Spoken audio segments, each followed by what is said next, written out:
سوال اس کو دہرا چکے ہیں 2 دفعہ، جرابوں پر مسح کرنے والا۔ اس پر بعض حضرات نے بہت زیادہ اشکال کیے، اعتراض بھی کیے، سوالات بھیجے، بلکہ بعضوں نے تحقیق بھیج دی۔ ہمارے بلوچستان کے ایک ساتھی ہیں، انہوں نے تو لمبے چوڑے فتوے بھیج دیے کہ جناب یہ جرابوں پر مسح جائز ہے۔ یاد رکھیے گا، میں نے پہلے بھی گزارش کی تھی کہ ہم نہ لڑتے ہیں، نہ ہم مخالفت کرتے ہیں کسی کی، نہ ہم مقابلہ کرتے ہیں۔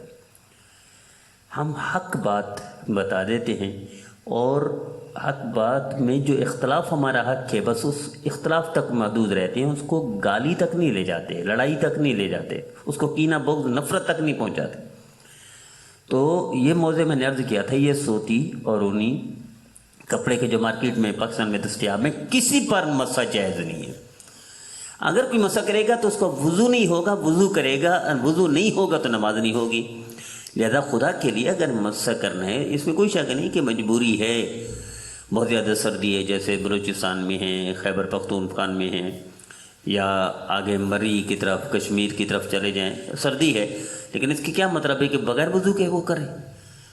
بس صرف چلو بھائی وہ کرو، پاؤں نہیں دھو سکتے تو کیا بغیر وضو کے نماز پڑھ لیں گے؟ نہیں، ممکن ہی نہیں ہے۔ تو میری درخواست ہے کہ جو صاحب بار بار سوال بھیج رہے ہیں اور اپنی تحقیقیں بھیج رہے ہیں، بھی اس تحقیق آپ رکھیں، آپ کا حق ہے۔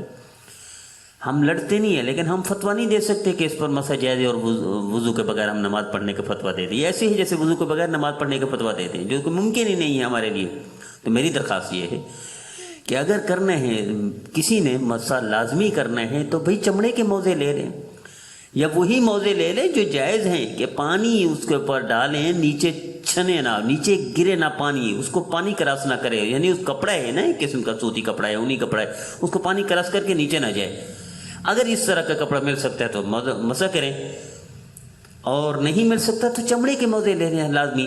اور پھر بعض ایک ساتھی نے کل وہ کیا کہ جناب ہم نیچے کپڑا پہنتے ہیں جرابوں کا، اوپر ہم چمڑے کے جوتے پہن لیتے ہیں، اس پر ہم مسح کرتے ہیں۔ میں نے کہا پھر بھی ناجائز ہے۔ حدیث میں موزے پر مسح کا حکم ہے، جوتے پر مسح کا حکم نہیں ہے، جوتے پر مسح جائز نہیں ہے۔ تو یہ تعویل بھی ایسے جیسے بنی اسرائیل نے تعویل کی تھی کہ مچھلیاں ہم جس دن اللہ نے فرمایا ہے نہ پکڑو، اس دن تو نہیں پکڑتے، لیکن اس دن ہم اکٹھی کر لیتے ہیں تالاب میں، دوسرے دن پکڑتے ہیں۔ تو میرے عزیزو، کیا اللہ کے ساتھ نعوذ باللہ کوئی فنکاری کر سکتا ہے؟ کیا اللہ کے ساتھ کوئی مکر کر سکتا ہے؟ کیا اللہ کے ساتھ کوئی اس طرح کی فنکاریاں کرنا کیا چل جائیں گی فنکاریاں؟ دنیا میں آپ دھوکہ دے سکتے ہیں لوگوں کو، سادہ لوگوں کو، بیچارے لا علم لوگوں کو، کم فہم کم علم لوگوں کو، جن کا مطالعہ نہیں ہے۔ اللہ کی طرف ایسا نہیں کریں، خدا کے لیے مسلمانوں کے ساتھ ایسا نہ کرے۔ تو قطعاً مسح جائز نہیں ہے۔ کوئی مسح کرتا ہے اس کا وضو جائز نہیں ہے، کوئی وضو ایسا کرتا ہے اس کی نماز بھی جائز نہیں ہے۔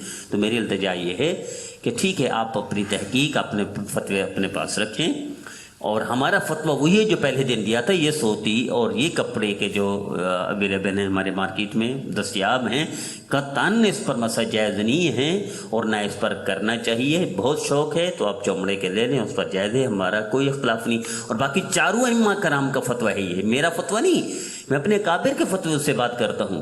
چاروں ائمہ کرام کا، امام مالک رحمہ اللہ، امام شافعی رحمۃ اللہ، امام احمد بن حنبل رحمہ اللہ، امام ابو حنیفہ رحمہ اللہ، کے اس کپڑے اور سوتی اور اونی کپڑے کے موضع پر قطعاً مسح جائز نہیں ہے۔